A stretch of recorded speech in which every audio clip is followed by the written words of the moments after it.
কি হবে ছাত্র সেজে চুমু খেয়ে সনদ খানা, যদি হয় বিদ্যালয়টা পতি তাদের আড্ডা খানা।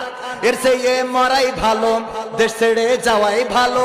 এর চেয়ে মরাই ভালো, দেশ ছেড়ে যাওয়াই ভালো। কি হবে ধোকা দিয়ে বিবেকটাকে, কি হবে ধোকা দিয়ে বিবেকটাকে, কি হবে বেঁচে থেকে অযথা বিদ্যা শিখে যদি না গড়তে পারি শোষণবিহীন সমাজটাকে। কি হবে বেঁচে থেকে, কি হবে যুবক নামের বোঝা হয়ে এই ধরাতে, যেখানে মা বোনেরা ধর্ষিতা হয় দিনে রাতে। কি হবে যুবক নামের বোঝা হয়ে এই ধরাতে, যেখানে মা বোনেরা ধর্ষিতা হয় দিনে রাতে। যৌবনের সার্থকতা গুছিবে সকল ব্যথা, যৌবনের সার্থকতা গুছিবে সকল ব্যথা। পারো যদি বলি দিতে মানুষ রূপী পশুটাকে, পারো